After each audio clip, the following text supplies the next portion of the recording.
this is only the beginning.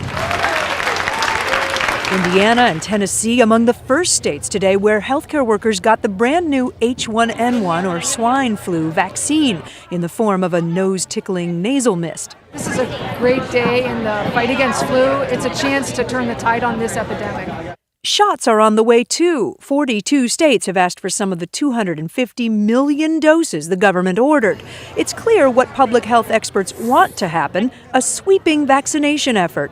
First, the most vulnerable, healthcare workers, pregnant women, people with chronic conditions, then everyone else, especially children.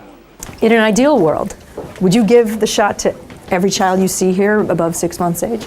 Yes, I think in the ideal world, the more children that we immunize, the greater herd immunity we get, the more children we protect, the less influenza we're going to see once the season begins. And so, yes, I would. Dr. Andrew Racine heads up pediatrics at the Children's Hospital of Montefiore in New York with almost 25,000 little patients. At this point, our feeling is that we're in a little bit of a race between the arrival of the virus and the arrival of the vaccine. And so the question really is, are we going to get the vaccine in time to immunize sufficient numbers of children before the virus arrives? We don't know. Dr. Richard Besser is a pediatrician, a father of two, former acting head of the Centers for Disease Control, and now ABC News senior health and medical editor.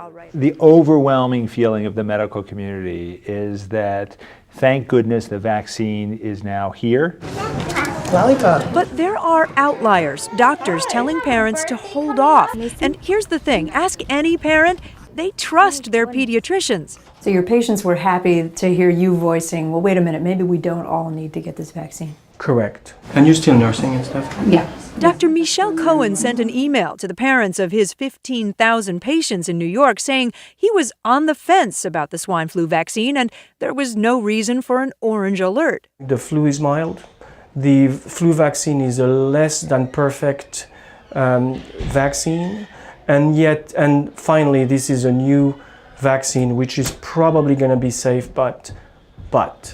It's that kind of minority opinion that's fueling debates on websites and at the playground. We went looking for concerns and questions so we could have Dr. Besser clear things up. A lot of moms told us they thought the whole H1N1 outbreak was media hype. The flu just isn't that bad. If the strain that's going around is not really so dangerous, why should we be vaccinated? It's important people have a healthy respect for this virus and this illness. Most people have mild disease, but we hear these heartbreaking stories of people who have gotten this infection and have died.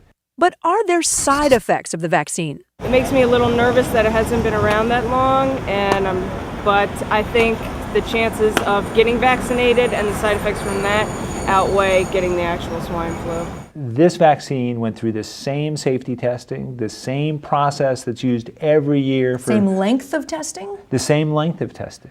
Every year, 100 million people get the flu vaccine, and it has a very good safety track record. Several moms asked if the vaccine itself would make their child sick. I would wonder if I were to give her the swine flu vaccine, if there would be any adverse consequences in terms of could she possibly develop any symptoms. A couple things could happen. One is it takes a couple weeks in general for a flu vaccine to protect you, so you could get the flu in between. But many people, when they get a flu shot, will have some soreness, some redness, may have a little bit of fever. That's not the flu. That's a reaction to the shot, and those are very different things. 1, 2, 3. Okay, so it's out today, but is there any harm in just waiting?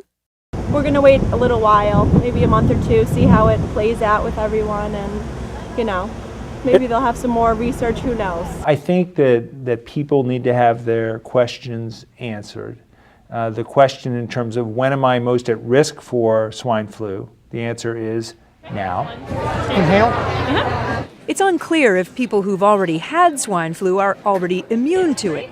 Dr. Besser suggests they get the vaccine just to be safe. And yes, he advises everyone to have both a seasonal flu shot and an H1N1 flu shot, especially if you're in a high-risk group.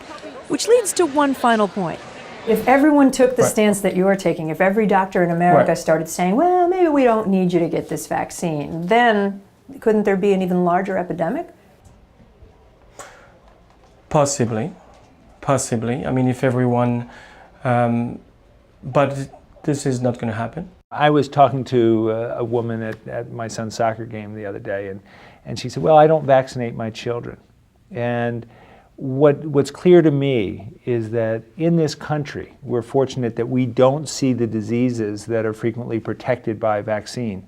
But if everyone took the position of, I'm not going to vaccinate my child, we would see these diseases return. If we vaccinate our children and we get vaccinated ourselves, we're doing a lot to protect ourselves, our families, and those around us. You have 2 boys. I have 2 boys, 11 and 14, and when the swine flu vaccine is available in our community, they're going to get in line and get theirs. Absolutely sure. Absolutely sure. I'm Kate Snow for Nightline in New York.